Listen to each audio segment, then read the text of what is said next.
안녕하세요. 부자멘토 이지윤입니다.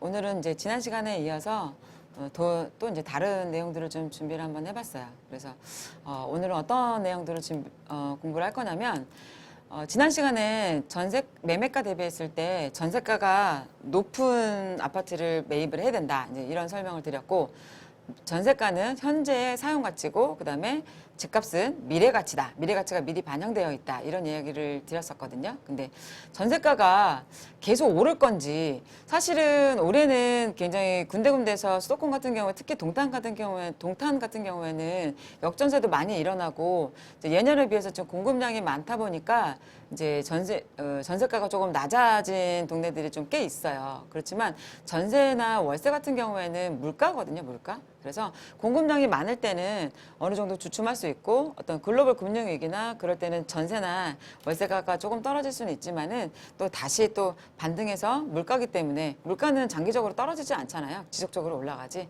그러니까는 전세가가 왜 올라가는지 이런 부분에 대해서 전세가가 계속해서 올라갈 건지 이런 부분에 대해서 한번 공부를 한번 해보는 시간을 갖도록 하겠습니다.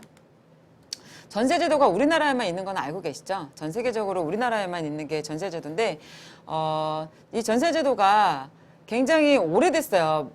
시작이 된 지가. 그래서 전세는 지금 저의 TV를 보시는 이 구독자님보다 오히려 나이가 많다. 이렇게 보시면 될 것 같습니다. 그래서 언제부터 전세가 시작이 됐는지 전세의 역사를 한번 살펴보고 그리고 전세가 지속적으로 오를 건지 한번 판단하는 시간을 한번 가져볼게요.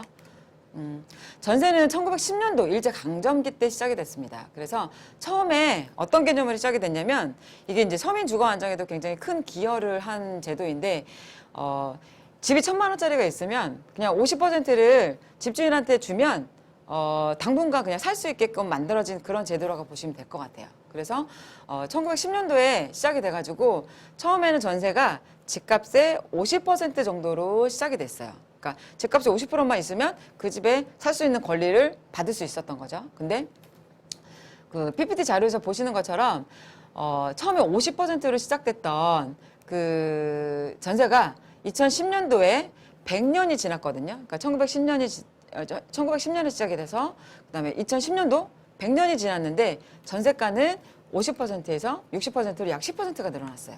그리고 2010년도에서 2014년, 그러니까 4년이 지났는데 전세가는 약 5%가 올랐고 그 다음에 2014년에서 2017년에는 전세가는 약 10%가 오르게 되고 그 다음에 기간은 3년밖에 안 지났죠. 그러니까 과거 추이를 보면 10% 오르는데 100년이 걸렸잖아요. 근데 5% 오르는데 4년이 걸리고 그 다음에 10% 오르는데 3년이 걸렸어요. 자, 전세가가 지금은 약간 주춤하지만 왜 이렇게 오를까요? 이 이유에 대해서 잠깐 설명을 좀 드릴게요. 전세가가 오르는 원리는 세 가지로 함축할 수 있습니다. 저금리, 그 다음에 전세자금 대출, 그 다음에 시중에 돈이 많아지는 거, 유동성의 증가 이 세 가지를 들 수가 있는데요.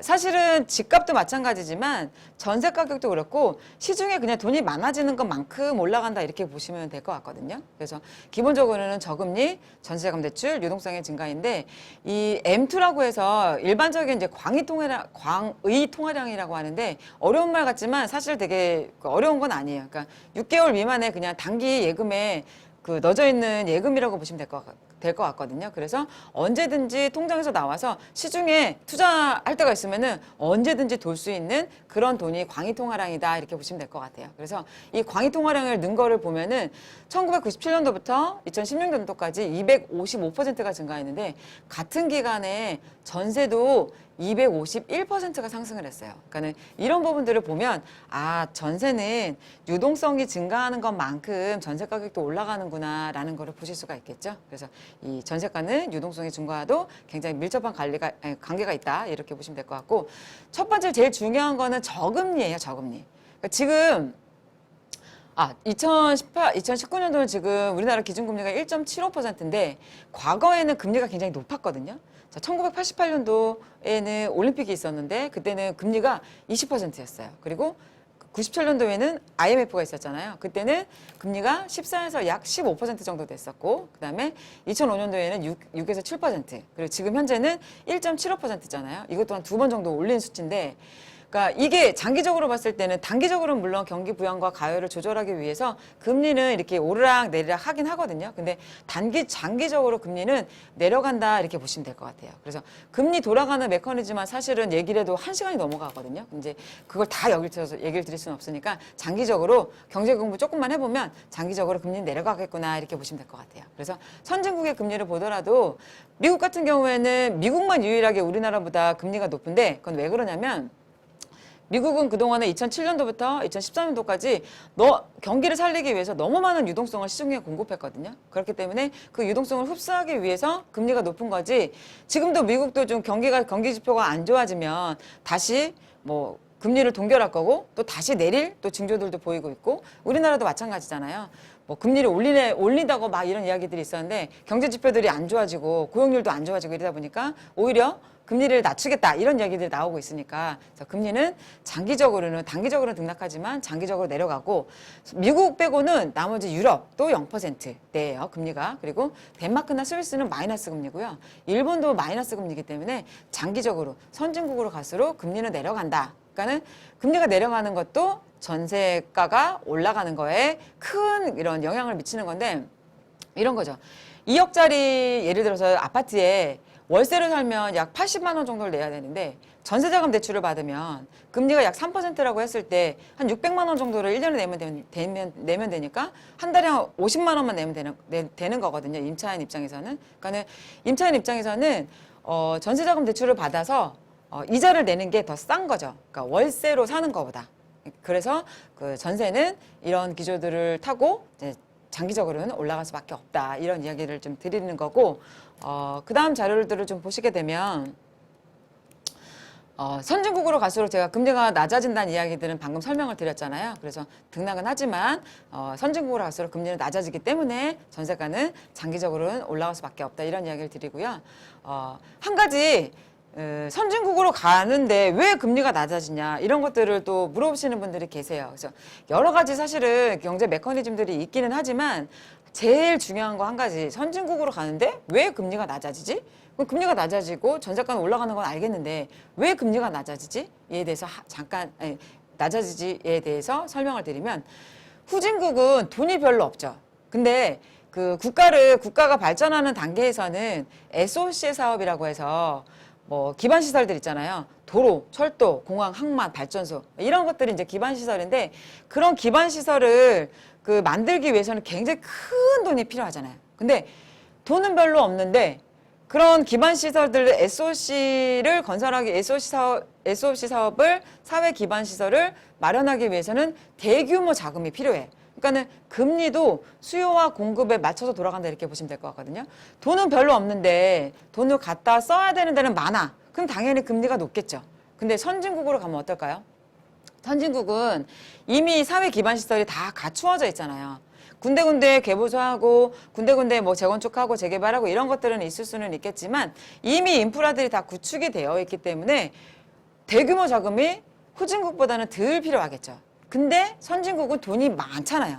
선진국으로 갈수록 돈을 많이 벌어들여서 쌓아놓은 돈은 많은데 실제로 돈을 갖다 쓰겠다는 데는 점점 줄어들게 되는 거죠. 그렇다 보니까 금리는 낮아진다 이렇게 보시면 될 것 같아요. 그래서 금리가 돌아가는 금리가 낮아지는 요인들이 여러 가지가 있지만 가장 큰 거는 선진국으로 갈수록 금리가 낮아지는 가장 큰 이유는 인프라 시설들은 잘 돼 있고 돈은 별로 필요하지 않은데 돈이 많기 때문이다. 그래서 돈은 많은데 갖다 쓰는 데가 별로 없다 보니까 선진국으로 갈수록 장기적으로는 금리는 내려간다 이렇게 보시면 될 것 같습니다. 그래서 이 전세는 물가에 연동이 되고 월세도 물가에 연동이 되기 때문에 과거에는 또 요 자료를 보면서 설명을 드리면 과거에도 전세자금 대출 제도가 있었거든요. 이게 전세자금 대출 제도는 박정희 정부 때부터 시작이 됐어요. 근데 그때는 금리가 높았잖아요. 그리고 1990년도에도 있었고 93년도 그 신문 자료들을 보시더라도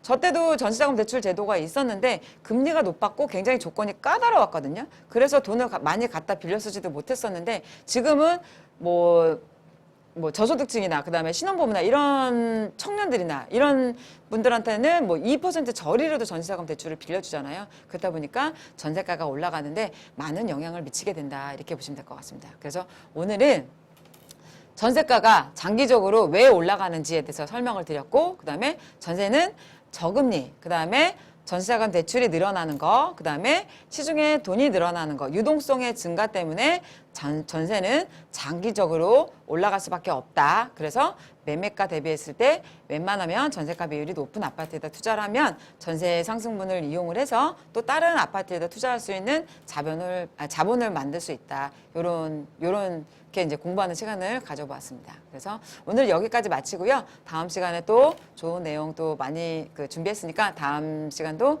많은 시청 부탁드리고요. 오늘 그 내용이 좀 유익하셨다면 구독과 좋아요 눌러주시면 감사하겠습니다.